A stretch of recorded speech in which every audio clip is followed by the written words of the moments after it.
Everyone, this is me Aruni Srivastava and welcome back to my channel medico subject. So guys, आज हम discuss करेंगे method of application of SWD.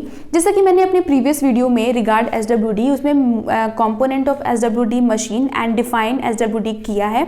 अगर आपने नहीं देखा है तो मैंने लिंक डिस्क्रिप्शन में दे दिया है, प्लीज गो थ्रू इट।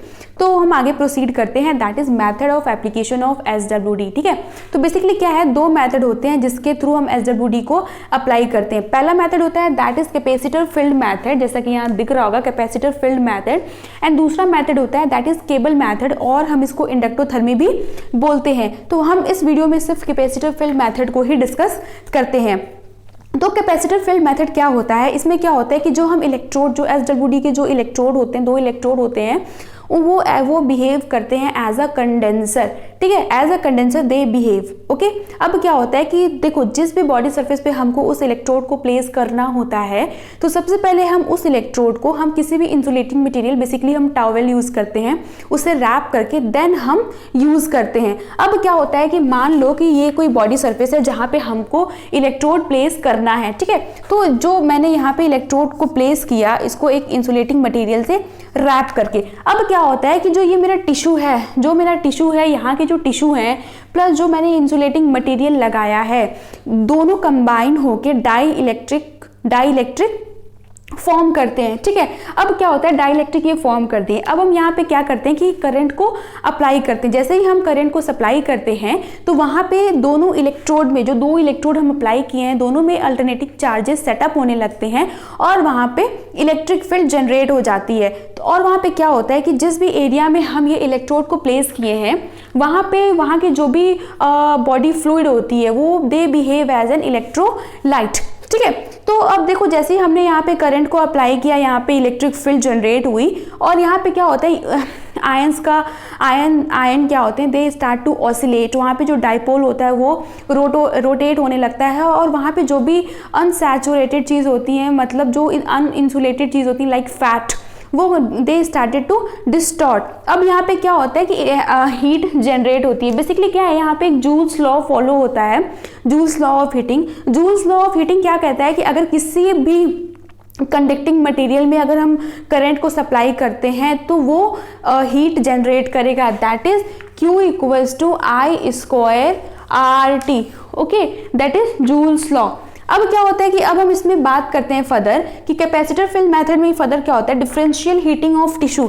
इसमें बेसिकली हम देखते हैं कि साइज ऑफ इलेक्ट्रोड कैसा होना चाहिए, प्लेसिंग ऑफ इलेक्ट्रोड कैसी होती है, और पोजीशनिंग ऑफ इलेक्ट्रोड क्या होनी चाहिए। तो सबसे पहले हम बात करते हैं साइज ऑफ इलेक्ट्रोड की, कि साइज ऑफ इलेक्ट्रोड कैसा होना चाहिए। ठीक है, तो इसमें तीन केस है। पहला केस ये है कि मान लो जिस भी बॉडी, सबको मान लो कि हम कोई भी इलेक्ट्रोड अप्लाई कर रहे हैं कहीं भी बॉडी सरफेस पे। ओके, तो वहाँ पे क्या होता है कि सपोज कर लो कि जो एक इलेक्ट्रोड है वो काफ़ी बड़ा है, जो दूसरा इलेक्ट्रोड है काफ़ी छोटा है। ठीक है, तो अब क्या है, सबसे पहले इन दोनों को चार्ज होने के लिए डिफरेंट मैग्नीट्यूड के करंट रिक्वायर होंगे, और क्या होगा, एक प्रॉपर्टी होती है कि जो इलेक्ट्रिक फील्ड जो बनती है वो एजेस पे ज़्यादा डिस्पर्स होती है। ठीक है, तो अब देखो, जो ये इलेक्ट्रोड है वो काफ़ी बड़ा है, ये इलेक्ट्रोड काफ़ी छोटा है। ठीक है, तो अब देखो, जब हम इसको किसी भी जॉइंट पे प्लेस करेंगे तो क्या होगा, जो बड़ी इलेक्ट्रोड होगी वहाँ पे जो इलेक्ट्रिक फील्ड जो बनेगा वो काफ़ी डिस्पर्स फॉर्म में बनेगा, और जो मेरा छोटा इलेक्ट्रोड होगा वहाँ पे जो मेरी इलेक्ट्रिक फील्ड जनरेट होगी वो थोड़ा कंसनट्रेट फॉर्म में होगा। तो ऑब्वियसली जहाँ पे कंसनट्रेट फॉर्म में है वहाँ पे हीटिंग ज़्यादा होगी as compare to other side. ठीक है, तो इससे क्या होगा, दिक्कत हो सकती है।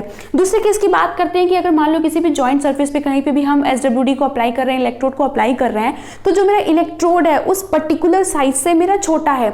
जब अगर इलेक्ट्रोड मेरा छोटा होगा उस पर्टिकुलर साइज से, जॉइंट से, या फिर उस पर्टिकुलर बॉडी सरफेस से, तो क्या होगा कि जो मेरा हीट होगा ना वो सुपरफिशियली हीट मिलेगी। क्यों?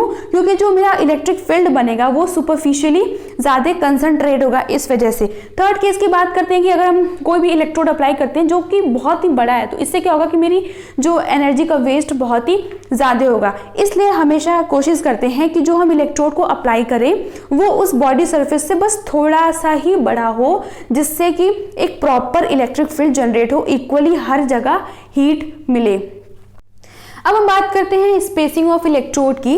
तो स्पेसिंग ऑफ इलेक्ट्रोड में क्या होता है, पहला हम देखते हैं कि स्पेसिंग ऑफ इलेक्ट्रोड में क्या है कि देखो, अगर हम जो दो इलेक्ट्रोड को प्लेस कर रहे हैं, अगर इन दोनों इलेक्ट्रोड के बीच का जो डिस्टेंस है वो less than the width of the two electrode, then क्या होगा कि जो इलेक्ट्रिक फील्ड जनरेट होगी वो इन दोनों इलेक्ट्रोड, इन दोनों पैड्स के बीच में ही रह जाएगी और कोई भी हीट प्रोड्यूस नहीं करेगा बॉडी में। सेकेंड केस क्या है कि अगर देखो, अगर हमने कोई भी इलेक्ट्रोड अगर प्लेस किया है तो एक इलेक्ट्रोड को बॉडी के ज़्यादा नज़दीक रखा है और दूसरे इलेक्ट्रोड को थोड़ा सा अपार्ट रखा है, थोड़ा सा डिस्टेंस पे रखा है, तो क्या होगा कि जो भी इलेक्ट्रोड बॉडी सरफेस के ज़्यादा थोड़ा सा पास होगी वहाँ पे हीट ज़्यादा प्रोड्यूस होगा। क्यों? क्योंकि यहाँ पे इलेक्ट्रिक फील्ड का जो कंसंट्रेशन है यहाँ ज़्यादा है और जो पार्ट इलेक्ट्रोड से थोड़ा दूरी पे होगा तो वहाँ पे हीट कम प्रोड्यूस होगा। तो बेसिकली एक आइडियल रेंज को बता दिया गया है कि जो भी हम इलेक्ट्रोड को प्लेस करते हैं वो बॉडी से मिनिमम 4 सेंटीमीटर के मैक्सिमम मतलब 4 सेंटीमीटर होना चाहिए बॉडी से उस इलेक्ट्रोड का डिस्टेंस, और मिनिमम 2 सेंटीमीटर होना चाहिए। ठीक है, अब हम थर्ड वन पे आते हैं, that is position of electrode. अब इलेक्ट्रोड को किस किस पोजीशन में रखा जाए, तो बेसिकली इसमें 3 मेथड है। पहला कोप्लेनर है, दूसरा कॉन्ट्राप्लेनर है and third one cross fire method. ठीक है, तो पहला है कोप्लेनर मेथड। कोप्लेनर का मेथड होता है कि दोनों इलेक्ट्रोड को सेम प्लेन में रखा जाए। एज फॉर एग्जांपल समझो कि अगर किसी को भी लंबर पेन हो रहा है, ठीक है, तो लंबर पेन हो रहा है तो उसमें क्या है कि हम लंबर रीजन में जो इलेक्ट्रोड को हम ऐसे डायरेक्टली प्लेस कर देंगे, दैट इज कोप्लेनर, क्योंकि ये दोनों सेम प्लेन में लाई कर रहे हैं। दूसरा है कॉन्ट्राप्लेनर। कॉन्ट्राप्लेनर का मतलब होता है अपोजिट प्लेन में। मींस कि सपोज करो कि नी जॉइंट में अगर किसी को पेन हो रहा है, कुछ हो रहा है नी जॉइंट में, अगर हमको एसडब्ल्यूडी को प्लेस करना है तो क्या करेंगे कि एक साइड बाय साइड, एक इस साइड हम रखेंगे, तो दोनों क्या है, एक दूसरे के अपोजिट प्लेन में है, दैट इज कॉन्ट्राप्लेनर। अब हम थर्ड वन की बात करते हैं, that is cross fire method. Cross fire method में क्या होता है कि कुछ टाइम के लिए हम इलेक्ट्रोड को एंटीरियर पोस्टीरियर एस्पेक्ट में रखते हैं और कुछ टाइम के लिए हम उसी इलेक्ट्रोड को मीडियल लेटरल एस्पेक्ट में रखते हैं। So guys, this all about capacitor fill method. So thank you, stay tune.